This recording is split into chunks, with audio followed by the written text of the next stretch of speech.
बच्चा बहुत loud music पसंद करता है, टीवी की वॉल्यूम बहुत ज्यादा लाउड चाहिए, हर टाइम उसको वो लाउड नॉइसेस अपने पास चाहिए in a high volume. The second thing is कि बच्चा कोई भी चीज है उसके हाथ में या नियर बाय, वो उसको सीधा थ्रो करेगा, गिराएगा, ताकि उससे जो वॉइस जनरेट होगी, जो साउंड जनरेट होगी, उसको उससे ऑडिटरी इनपुट चाहिए। तो बच्चा बहुत ज्यादा चीजें फेंकता है और उससे ऑडिटरी इनपुट लेता है। रिस्पॉन्ड टू नेम बच्चों का वीक है, क्योंकि उनका अंडर जो है रिस्पॉन्सिव ऑडिटरी सिस्टम है। या फिर बच्चा बहुत ज्यादा मुंह से, माउथ से साउंड्स निकाल रहा है, क्योंकि अब उसको ऑडिटरी सीकिंग बिहेवियर है, वो उसको वो ऑडिटरी इनपुट चाहिए, तो वो वर्बली स्टिम करेंगे, वो कंटिन्यूस साउंड प्रोड्यूस करेंगे अपने माउथ से, लाइक एनी एनी साउंड्स, तो ताकि उससे उसको वो ऑडिटरी इनपुट मिल पाए और अपने आप को वो काम डाउन कर पाए। तो ये जो मैंने बिहेवियर्स बताए हैं, these are auditory seeking behaviours. Alright, तो आज हम इसी चीज पे, इसी टॉपिक पे डिस्कस करेंगे, व्हाट इज ऑडिटरी सीकिंग, क्यों करते हैं बच्चे ऐसा, उसके स्ट्रैटेजीज क्या होंगे और कैसे हम उसको सॉल्व आउट कर सकते हैं। हाय, मेरा नाम ऋचा जैन है। Welcome back to our channel kids developmental activities. I am a mother, मेरी अपनी रिसर्च है एंड वो जो आइडियाज, जो मैंने चीजें अपने लाइफ में फॉलो की हैं विद माय सन, वो मैं आपके साथ शेयर कर रही हूँ।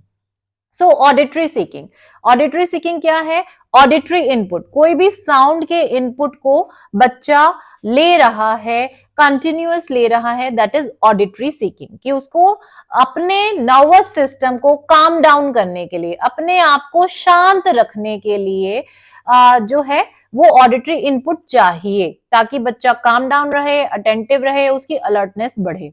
ठीक है, अब उस केस में मैंने आपको चीजें बताई, बच्चा क्या क्या चीजें फॉलो करेगा, उससे आप अगर इनमें से कोई भी एक चीज बच्चा कर रहा है ऑन अ रेगुलर बेसिस, तो आप ट्राई कीजिए और जज कीजिए कि कहीं बच्चे को ऑडिटरी सीकिंग बिहेवियर तो नहीं है। ठीक है, अब उस केस में क्या होगा? अब ये बिहेवियर बच्चे के आ रहे हैं, तो उस केस में क्या क्या प्रॉब्लम्स आएगी? देखिए, ऑडिटरी सीकिंग है, बच्चे को इनपुट चाहिए, तो बच्चा जो है नॉइस कैंसलेशन नहीं कर पाएगा। अगर सपोज करो बैकग्राउंड में नॉइसेस चल रही हैं, बच्चा टीचर क्लास में पढ़ा रही हैं और उसका ऑडिटरी सीकिंग है, तो बच्चा आइडेंटिफाई नहीं कर पाएगा कि किस पे मुझे फोकस करना है। वो सब कुछ ले रहे हैं, दे आर एब्जॉर्बिंग एवरीथिंग, और जिसकी वजह से आप टीचर बोल रहे हैं लेकिन उसको बाहर जो ट्रैफिक की आवाज है उसको वो म्यूट नहीं कर पा रहा है, जिसकी वजह से बच्चे का लर्निंग नहीं होगा, फोकस कम रहेगा, अंडरस्टैंडिंग कम रहेगी।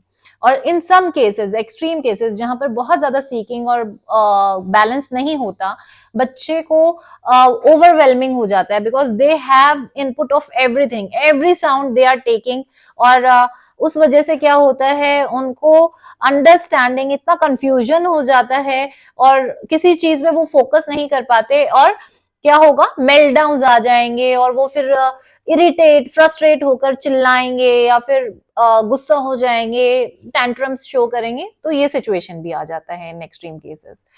तो ये एक इशू रहता है कि they can't identify which sound to focus on, और अनम्यूट और म्यूट, कि किस साउंड को हम लोगों ने बैकग्राउंड से हटा देना है, वो चीज नहीं आती। फॉर एग्जाम्पल, अब हमारे घर में सबके पास घड़ी है, घड़ी की टिक टिक टिक टिक की आवाज आती है, बट हम लोग इतना हैबिचुअल हो चुके होते हैं that we tend to deselect it, हम उसको सुनते ही नहीं है, we tend to focus on other sound. लेकिन उनका वो प्रोसेस अच्छा नहीं है, तो वो हर चीज को सुन रहे हैं, तो उस वजह से इश्यूज आते हैं। ठीक है, the second thing is frequencies, कि उनको फ्रिक्वेंसीज की अंडरस्टैंडिंग नहीं रहती है, कि खुद कैसे बोलना है, या तेज बोल रहा हूँ, स्लो बोल रहा हूँ, उसमें भी उनकी गड़बड़ी रहती है, जिसकी वजह से अगर कोई धीरे बोल रहा है तो हो सकता है वो उसको ना ध्यान दे पाए, क्योंकि उनका ध्यान दूसरी चीजों पे है, और खुद के लिए भी उनको आइडेंटिफाई नहीं होता। कि कई बार पेरेंट्स कंप्लेन करते हैं कि मेरा बच्चा बहुत तेज आवाज में बोलता है, because they don't know it कि कितना वॉल्यूम इज करेक्ट वॉल्यूम, कितनी पिच पे, किस फ्रिक्वेंसी में हमें बात करना चाहिए, बिकॉज उनका auditory system, they can't listen to themselves, और वो प्रोसेसिंग उनकी अच्छी नहीं हो रही है। ठीक है, साउंड किस तरफ से आ रही है, ये इशू रहता है कि इधर सुनना है, उधर ध्यान देना है, और कई बार इशू क्या आता है, एक ईयर ज्यादा एक्टिव होता है दूसरे ईयर से, तो भी इश्यूज आते हैं। इस पे हम लोग डिटेल में बाद में बात करेंगे। तो ये सारे इश्यूज आते हैं जब ऑडिटरी सीकिंग बिहेवियर होता है। अब हम लोग बात करेंगे ऑडिटरी सीकिंग बिहेवियर के लिए क्या क्या स्ट्रेटजीज हम लोग फॉलो करेंगे। मोस्टली केसेस में coping up strategies almost same रहती है कि हम बच्चे को कोप अप करने में, कि खुद को शांत करने में पहले हमें हेल्प आउट करना है, ताकि बच्चे की अलर्टनेस बढ़े, फोकस बढ़े, और कामिंग लेवल आएगा तो बच्चा दूसरी चीजों पर फोकस कर पाएगा। तो कोपिंग स्ट्रैटेजीज, कामिंग स्ट्रैटेजीज हम लोगों को अप्लाई करनी है। देन जब उसकी सेंसेस प्रॉपर होंगी तो हमें उस सेंस की जो सेंसरी स्किल्स एक्टिविटी हैं वो फॉलो करनी होंगी, ताकि बच्चे की आइडेंटिफिकेशन एंड वो जो स्किल्स को कैसे यूज करना है, ऑडिटरी सेंस को कैसे यूज करना है, वो चीज हम बच्चे के साथ कर पाए। तो सबसे पहली स्ट्रेटेजी जो रहेगी, देखिए बिकॉज बच्चा ऑडिटरी सीकिंग है, उसको हर टाइम वो ऑडिटरी इनपुट चाहिए। तो हमें क्या करना है, जब भी हम बच्चे को कई बार कह देते हैं कि बैकग्राउंड में गाना चल रहा है तो ज्यादा अटेंशन नहीं पे कर पाओगे, उस गाने को बंद करो। तो ऐसा नहीं है। जो सीकर हैं, बहुत केसेस में आप ऐसा देखेंगे जिनका सीकिंग है, अगर बैकग्राउंड में आप कामिंग म्यूजिक लगा देंगे तो व्हाट विल हैपन, वो जो ऑडिटरी इनपुट उनको चाहिए वो उनको प्रोवाइड हो रहा है, तो वो ज्यादा काम डाउन होंगे, वो ज्यादा रिलैक्स्ड होंगे और उनकी परफॉर्मेंस अच्छी होगी। तो हमें बैकग्राउंड में म्यूजिक देना है इन अ वेरी लाइट साउंड कोशिश करके, लेकिन अगर बच्चा लाइट साउंड नहीं ले इनिशियली, उसका बहुत ज्यादा थ्रेशोल्ड है, तो वी कैन पुट थोड़ा सा तेज वॉल्यूम पे। ठीक है, सो this is number one thing. Kameng music लगा सकते हैं, बट अगर हिप हॉप बच्चा पसंद कर रहा है और उससे उसका कंसंट्रेशन लेवल बढ़ रहा है, तो no harm in putting hip hop music. The second thing is, हम लोग जो स्ट्रेटेजी फॉलो करेंगे that is ear cupping. 1 2 3 4 5 release, 1 2 3 4 5 release, 1 2 3 4 5 release. इसमें हमने क्या करना है, हैंड से वैक्यूम लिया, 5 काउंट किया, रिलीज किया, तो बच्चे के जो हियरिंग सेंस है वो एक्टिवेट होगी, और उससे जो उसको चाहे सीकिंग है चाहे अवॉइडिंग बिहेवियर है, वो उसको अंडरस्टैंडिंग आएगी। He will be in his senses, उसके सेंसेस थोड़ा सा प्रॉपर वर्क करने लगेगी। तो year cupping is a very important tool.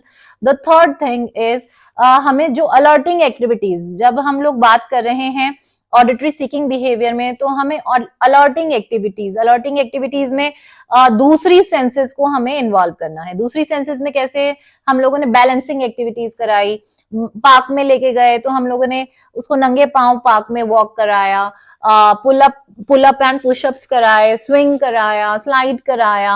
हम लोग tandem walk on a balance beam, हम लोग टेंडम वॉक करा सकते हैं, जिससे बच्चे की जो बाकी सेंसेस हैं दे विल अलर्ट, और ऑडिटरी सेंस भी इन पैरामीटर आएगी, और उसमें भी अलर्टनेस आएगी। तो हमें डिफरेंट सेंसेस पे भी काम करना है।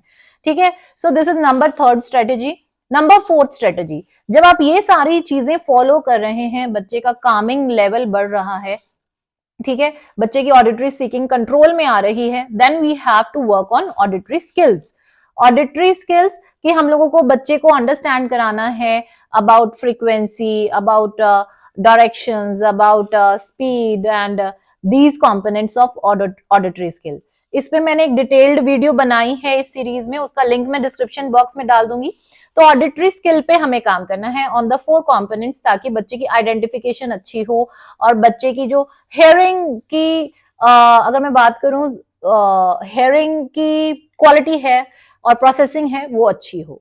Then we have to assess कि कौन कौन से रिफ्लेक्सेस हैं, उसके बारे में भी मैंने इस सीरीज में पहले कवर किया है कि आपको चेक करना है वो रिफ्लेक्सेस तो बच्चे को नहीं है, और उन पे काम करना है और उनकी एक्टिविटीज फॉलो करनी है।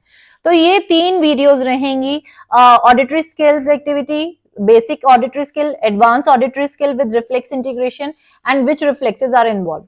तो वो तीनों का ऑडिटरी इश्यूज में जो है, इन तीनों की वीडियो का लिंक मैं डिस्क्रिप्शन बॉक्स में डाल दूंगी, आप वहां से जाके वो एक्टिविटीज फॉलो कीजिए, तो बच्चे की ऑडिटरी स्किल्स अच्छी होंगी। और ऑडिटरी स्किल्स पे हम लोग काम करेंगे तो बच्चे की हाइपर सेंसिटिविटी और हाइपो सेंसिटिविटी दोनों पे हम एक साथ वर्क कर रहे हैं, ठीक है। और उन एक्टिविटीज से आप देखेंगे कि बच्चे का ऑडिटरी सेंस जो है वो कितना स्ट्रांग हो रहा है और इश्यूज डाउन आ रहे हैं। So this is about auditory seeking. I hope this is going to be useful for you. और अगर आप लोगों को वीडियोस अच्छी लग रही हैं, I always say don't forget to like, share, comment and subscribe. देखिए जितना ज्यादा आप लाइक करेंगे, कमेंट करेंगे वीडियोस पे, if you are liking don't forget to like, क्योंकि अगर आप लाइक कर रहे हैं तो यूट्यूब रिकमेंडेशन पे वो वीडियो उतना ही जाएगी और पेरेंट्स तक, जिन पेरेंट्स को हम जानते भी नहीं है उन पेरेंट्स तक ये वीडियो जा पाएगी। तो अपने ग्रुप में तो हम शेयर कर रहे हैं, बट मैक्सिमम रीच के लिए maximum likes and maximum comments चाहिए। तो I just need that support from you, अगर आपको लगता है videos are useful. Thank you so much.